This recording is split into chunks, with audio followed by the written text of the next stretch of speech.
Question بچی نے کیا تھا کہ اگر میاں بیوی میں جھگڑا چل رہا ہو اور بیوی شوہر نارمل ہے، بیوی ہائپر ہوئی پڑی ہے، وہ کہتی ہے کہ مجھے چھوڑ دو تم.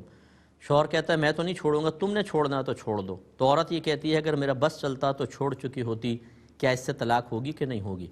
تو دیکھیں اس سے تو طلاق نہیں ہوگی، لیکن جو یہ عورت مطالبہ طلاق کر رہی ہے اگر یہ کسی صحیح شرعی عذر کے بغیر ہے تو میں آپ کو نبی کریم صلی اللہ علیہ وسلم کا ایک فرمان سنا دیتا ہوں. نبی کریم صلی اللہ علیہ وسلم نے فرمایا کہ جس عورت نے بغیر کسی وجہ کے شوہر سے مطالبہ طلاق کیا وہ بروز قیامت جنت کی خوشبو بھی نہیں پا سکتی. یہ اچھی طرح یاد رکھیں. یہ بیویوں کو جتنی ازواج سن رہی ہیں برا نہ مانیں، یہ سوچ کر کبھی نہ سنیں کہ میں ایک مرد ہوں اس لیے میں یہ بیان کر رہا ہوں. میں تو آپ کی ہمدردی میں آپ کے نبی کا پیغام آپ کو سنا رہا ہوں.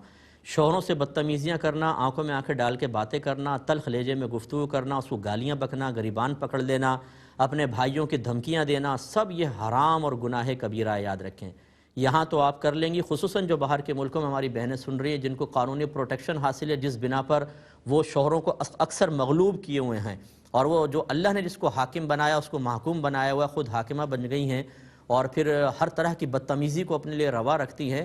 آپ نے بھی مرنا ہے. جیسے ہی آپ کا انتقال ہوگا، بلکہ شاید موت بھی بہت زیادہ بری اور سخت آئے، پھر آپ کو احساس ہوگا یہ میں نے کیا کیا تھا. اس لیے برا مانے بغیر، ہاں شوہر کی بھی غلطی ہوتی ہے، میں اس کا انکار نہیں کر رہا ہوں، شوہر بھی برے ہوتے ہیں، اس کا انکار نہیں کر رہا ہوں، لیکن اگر شوہر اللہ کی نافرمانی کر رہا ہے تو آپ اللہ کی اطاعت ہی کریں، اس کا اجر آپ کو آخرت میں ملے گا.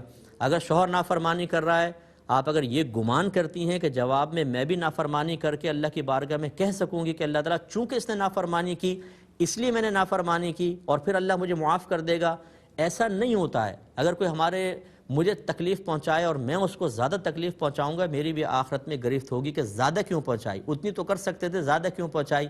اور ہمارے پاس تکلیف پہنچانے کا کوئی معیار پیمانہ نہیں ہوتا ہے. تو بروز قیامت مظلوم بن کر پہنچنا ظالم بن کر پہنچنے سے کہیں زیادہ بہتر ہے. تو ایک تو یہ بچی اللہ کی بارگاہ میں توبہ کریں، اور یہ لڑکیوں کو میں نے اکثر دیکھا ہے کہ جوش میں کام کر جاتی ہیں، پھر شوہر کی زبان سے طلاق نکل جاتی ہے، پھر یہ رو رو کے مجھے تو بہت ہی میسیج آتے ہیں نا، مفتی صاحب میرے چھوٹے چھوٹے بچے ہیں، میں تو جوش میں کہہ گئی، اب میرا کیا بنے گا. یاد رکھیں کہ مطلقہ عورت کی اس معاشرے میں کوئی عزت نہیں ہے. اور یہ میں جملہ کسی پہ تنقید کیے بغیر کہہ رہا ہوں. بعض آپ کو ایسی خواتین ہو سکتا ہے معاشرے میں کسی جگہ پر نظر آئیں جو طلاق لینے کے بعد بھی بہت مطمئن زندگی گزار رہی ہوں اور ان کو عزت بھی مل رہی ہو، احترام بھی مل رہا ہو، لیکن ضروری نہیں ہے کہ وہ کہانی آپ کے ساتھ بھی ہو. ان کا اپنی ایک فیلڈ ہوتی ہے، وہ اپنے ایک ماحول اور اپنی گیدرنگ میں رہتے ہیں جہاں پر ہو سکتا ہے کہ طلاق لینا اتنا معیوب نہ سمجھا جاتا ہو. لیکن جب ہماری بچیاں ایسی عورتوں کو رول ماڈل بنا کر خود یہ قدم اٹھاتی ہیں تو ان کو کسی طلاق کے بعد ایک الگ ماحول کا سامنا کرنا پڑتا ہے جو وہ ماحول تو نہیں تھا نا. تو مطلقہ لڑکی کی کہیں عزت نہیں ہوتی ہے. گھر میں واپس آ جائے تو ماں باپ بیچارے پریشان ہو جاتے ہیں، کتنی مشکل سے شادی کی تھی پھر آ کر بیٹھ گئی. جو آپ کے بھائی ہیں وہ پریشان ہو جائیں گے، ان کی بیویاں بھابیاں پریشان ہو جائیں گی. پھر لڑکی کو احساس ہوتا ہے کہ شوہر کے گھر میں ہی جو میری عزت تھی وہ بہت اچھی تھی. پھر پچھتاوے سے کوئی فائدہ نہیں ہوتا. ایسے میرے ایک لڑکی نے مجھے یہ کہا کہ میں نے اپنے شوہر کو زمین پہ گرا کر چھری اس کے گردن پہ رکھ دی اور میں نے کہا مجھے 3 طلاق دے ورنہ چھری چلا دوں گی. اس نے 3 طلاق دے دی. اب میں بہت پچھتا رہی ہوں، مجھے بتائیے میں کیا کروں. تو ایسی خواتین بھی آپ کو بھیانک قسم کی نظر آئیں گی جو شوہروں کو زمین پہ لٹا لٹا کر طلاق کے مطالبے کر رہی ہیں. ایسا ہرگز نہ کریں، اس میں بعد میں بہت پچھتاوا ہوتا ہے. پیار محبت سے رہیں. اگر شوہر نارمل تھا آپ ہائپر ہوئیں تو مجھے حیرانی ہے، اکثر تو شوہر ہائپر ہوتے ہیں، بیوی دبری ہوتی ہے. پیار محبت سے رہیں، اپنے شوہر کی قدر کریں. اور کہتی ہیں کہ بار بار لڑکی یہ پوچھتی ہے کہ آپ نے لڑائی میں کوئی طلاق کے لفظ تو نہیں کہہ دیے تھے. اب مجھے بڑی حیرت ہوئی اس بات کو سن کر کہ ویسے مطالبہ طلاق کر رہی ہیں اور پھر یہ خوف بھی ہے کہ تم نے کہہ تو نہیں دیا تھا کوئی طلاق کے لفظ. یہ چیز ختم کر دیں. اپنے بچوں کے لیے اچھے رول ماڈل بنیں. اپنی ڈکشنری سے طلاق کے لفظ کو کاٹ کر پھینک دیں. ساری زندگی پیار محبت کا ماحول بنائیں تاکہ آپ کی اولاد آپ کی کہانی کو نہ دہرائے، آپ کو اچھا رول ماڈل بنائے، اپنی ازدواجی زندگی کو بہتر بنائے. ایسے بنیں، ایسا نہ کریں طلاق کے مطالبات اور یہ اور وہ غصے میں ہو جاتا ہے لیکن طلاق کے لفظ زبان پہ نہ لائیں. میں تو شوہروں کو یہ کہتا ہوں یہاں عورتیں طلاق کے مطالبے کر رہی ہیں، یہ مناسب نہیں ہے. ایک یہ کہتی ہیں کہ اب یہ دیکھیں اگلا کویسچن کہ وہ خاتون کہتی ہیں مجھے طلاق دو، اگر نہیں دو گے تو چھت سے چھلانگ لگا دوں گی، خودکشی کر لوں گی. اور وہ اپنے شوہر سے بڑا تلخ رویہ رکھتی ہے. میری پیاری بہن اگر وہ سن رہی ہیں تو خدا را اپنے بھائی کی یہ ریکویسٹ قبول کریں. یہ قرآن و حدیث کی روشنی میں آپ کو عرض کر رہا ہوں، آپ اپنے لیے جہنم میں گڑھا کھود رہی ہیں. آپ اتنے برے عذاب میں مبتلا ہوں گی جس کا آپ تصور نہیں کر سکتی ہیں۔ اگر شوہر کے اندر غلطیاں ہیں، خدا را اس کو نظر انداز کریں۔ میاں بیوی کا معاملہ ایسا ہی ہوتا ہے، کچھ غلطیاں شوہر میں ہوتی ہیں، کچھ بیوی کے اندر ہوتی ہیں، کچھ نقائص اس میں ہیں، کچھ اس میں ہیں، اور کچھ اچھی خصوصیات شوہر میں ہے، کچھ آپ میں ہیں۔ بیوی کو سوچنا چاہیے کہ جب میری یہ نقائص اور برائیوں کے باوجود مجھے برداشت کر رہا ہے تو اس کے نقائص کے ساتھ مجھے بھی اس کو برداشت کرنا چاہیے۔ کوئی ایک فریق 100% پرفیکٹ نہیں ہوتا ہے، کوئی ہو تو وہ دعویٰ کرے، پھر میں اس سے کویسچن کرتا ہوں، دیکھیں کہیں نہ کہیں سے نقص نکل ہی آئے گا۔ تو یہ اسی طرح گھر چلتے ہیں۔ اگر کوئی بہن یہ سمجھتی ہے کہ اس شوہر کے ساتھ میرا گزارا نہیں ہے، تو کیا دوسرا آپ کو بالکل فرشتہ ملے گا؟ اور ملے گا بھی کہ نہیں ملے گا؟ پھر دوسرا اگر مل گیا اور اس سے برا ہوا تو کیا ہوگا؟ اس کو بھی پھر آپ دھمکیاں دیں گے کہ مجھے چھلانگ لگانی ہے۔ تو خودکشی دیکھیں حرام ہے، گناہ کبیرہ ہے، شرک کے بعد بہت بڑا گناہ ہے، اور اس کا ارادہ پکا کرنا یہ بھی گناہ ہے۔ تو اگر وہ خالی دھمکی نہیں بلکہ ارادے کے ساتھ کہہ رہی ہیں کہ میں چھلانگ لگا دوں گا ورنہ طلاق دو، تو یاد رکھیں بڑی گناہ کبیرہ کی مرتکبہ ہو رہی ہیں۔ اور یہاں پہ پھر میں ماں باپ سے گزارش کروں گا، خدا را اپنی بچیوں کی دینی تربیت کریں۔ دین ایک ایسی چیز ہے جو ذہن کے اندر وہ رہنمائی کے نکات فراہم کر دیتا ہے کہ اس قسم کے موقع پر وہ ہماری رہنمائی کرتے ہیں، ہمیں گناہ سے اور غلطیوں سے روکتے ہیں۔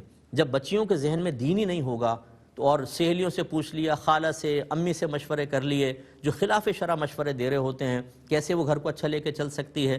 اس لیے اپنی بچیوں کو آن لائن کورسز کروا لیں، اچھے اداروں میں داخل کروائیں، اچھے اداروں میں۔ اس میں مجھ سے آپ مشورہ کر لیجئے گا، میرا نمبر لے لیں، آپ کنٹرول روم سے مجھ سے مشورہ کر لیں، میں آپ کو اچھا بتا دوں گا کہ کیا بچی کو کروانا چاہیے، لیکن یہ کورسز کروائیں، ورنہ ہو سکتا ہے خدا نخواستہ آپ کی بچی کے لیے بھی اسی طرح کوئی بعد میں نقصان کا سبب بنے۔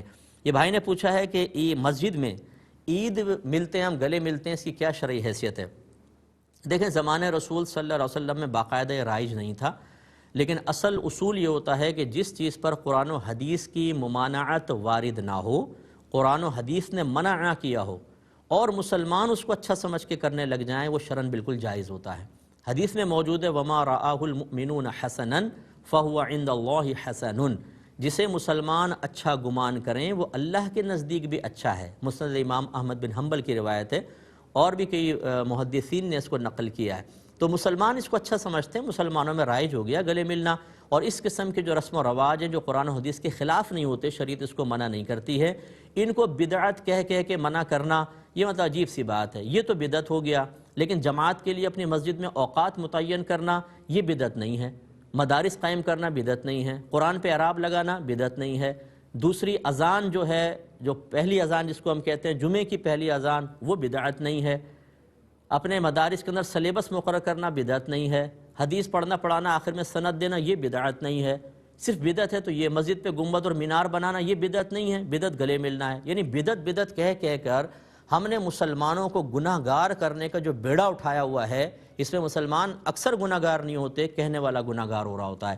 تو لہٰذا گلے ملنا بالکل ٹھیک ہے۔ یہ کہتے ہیں اس کے علاوہ بھی عید کے علاوہ مسجد میں گلے ملنا، دیکھیں معانقہ کرنا منع نہیں ہے، یہ ہمارے رسم و رواج میں شامل ہو چکا ہے، اور قرآن و حدیث میں منع نہیں ہے۔ عید میں ملیں، عید کے علاوہ ملیں، جائز، صرف محل فتنہ نہ ہو۔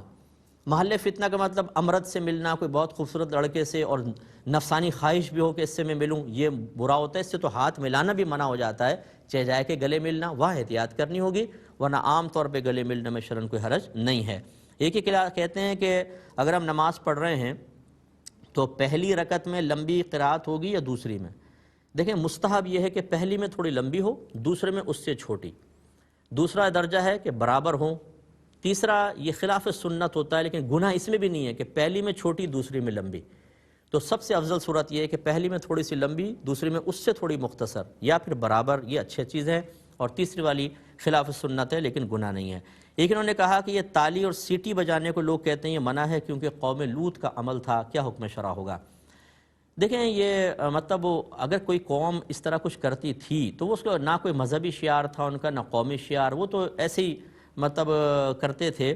تو اس وجہ سے کہ کسی قوم نے کیا، یا کفار جو تھے جو کعبۃ اللہ کا طواف تالیاں بجا کے کرتے تھے اور برہنہ کرتے تھے، تو وہ اس کو کوئی مذہب سمجھ کے نہیں کرتے تھے، وہ یعنی مذہبی ان کی رسم نہیں تھی، اسی طرح قومی رسم نہیں تھی، وہ ویسی کیا کرتے تھے۔ تو ان قوموں کو بنیاد نہ بنائیں۔ یہ دیکھیے اب یہ چیزیں کہ قرآن و حدیث میں اس کی براہ راست ممانعت نہیں ہے، تو ہمارے معاشرے میں ان کو اچھا سمجھا جاتا ہے یا برا سمجھا جاتا ہے؟ تو سیٹی کو کوئی بھی اچھا نہیں سمجھتا. ہمارے معاشرے میں برا سمجھا جاتا ہے. اگر میں یہاں بیٹھ کے سیٹیاں بجاؤں تو آپ کہیں گے مجھ سے آپ کیا کر رہے ہیں، یعنی اس کا مطلب ہے آپ اس کو مایوب سمجھتے ہیں. ایسے جو ہمارے بچے باہر سے سیٹی بجانا سیکھ کر آ جائیں، ہم کہتے ہیں کیا تم آوارہ گردوں والی حرکتیں کر رہے ہو. تو یہ سیٹی بجانا تو منع ہے. اب رہا کلیپنگ، تالی بجانا. تالی اگر یہ کہ خرافات کے ساتھ ہو، گانے باجوں میں تالیاں بجا رہے ہیں، تو ان کی وجہ سے یہ تالی بجانا بھی منع ہوگا. ورنہ ویسی کسی کی حوصلہ افزائی کے لیے کلیپنگ کرنا بالکل صحیح ہے. جیسے بچوں کو انعام دیتے ہیں، بعض اوقات کوئی فرسٹ آیا، سیکنڈ آیا، تھرڈ آیا ادارے میں، اگر وہاں پہ کلیپنگ کر دی گئی کوئی مسئلہ نہیں ہے. آپ کی اسمبلی کے اندر بعض اوقات کسی اچھی بات کے اوپر لوگ ٹیبل بجا کے اس طرح کرتے ہیں، شرعاً جائز ہے. ہر جگہ یہ کلیپنگ منع نہیں ہوتی، تالی بجانا منع نہیں ہوتا. اور اس کو یہ کہنا قوم لوط کا عمل ہے اس لیے کیا تو حرام ہے، یہ وہی کہے گا جس کو فقہ ABC بھی نہیں آتی ہوگی. لہٰذا خلاصہ کلام یہ ہے کہ تالی بھی خواہ نہ بجائیں. کوئی حوصلہ افزائی مقصود ہے، کوئی اچھی بات ہے تو اس پہ کلیپنگ کر بھی سکتے ہیں، لیکن سیٹی بہرحال معیوب ہے ہمارے معاشرے کے اعتبار سے. آخری بات بس ایک عرض کر دیتا ہوں، فیس بک پر میرا کوئی اپنا پرسنل اکاؤنٹ نہیں ہے، نہ میں فیس بک پر خود ہوتا ہوں. بہت سے لوگوں نے فیک بنائے ہوئے ہیں اور وہ مفتی اکمل بن کر لوگوں کو پاگل بناتے ہیں. تو یہ آپ براہ کرم نوٹ کر کے اپنے گروپس میں بھی چلائیں کہ میرا کوئی اکاؤنٹ پرسنل نہیں ہے. اکیڈمی کا ہے لیکن میرا پرسنل نہیں ہے، نہ میں وہاں پر ہوتا ہوں. اکیڈمی اکاؤنٹ پہ تو اس میں بھی نہیں ہوتا ہوں میں، اور میں براہ راست کسی سے بات نہیں کر رہا ہوں. خدا را یہ آپ ذرا لوگوں کو بتائیں. اب پروگرام کا وقت تقریباً ختم ہو چکا ہے، تو انشاءاللہ آپ سے کل بھی ملاقات ہوگی. تھوڑا سا 1 منٹ باقی ہے تو میں گزارش کر دیتا ہوں کہ کوشش کیجئے زیادہ سے زیادہ لوگوں کو احکام شریعت دیکھنے کی ترغیب دیں.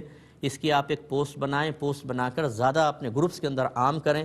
آپ دیکھتے ہیں میں بہت تیزی سے چاہتا ہوں کہ زیادہ سے زیادہ سوالات کور ہوں، زیادہ سے زیادہ لوگوں کو معلومات حاصل ہوں. تو اس لیے آپ ہمارے ساتھ تعاون کریں. یہ میرے ساتھ تعاون نہیں ہوگا بلکہ اللہ کے اور رسول کے دین کے ساتھ تعاون ہوگا، جس کا اجر آپ کو ملے گا. اللہ تعالیٰ عمل کی توفیق عطا فرمائے. وآخر دعوانا ان الحمد للہ رب العالمین.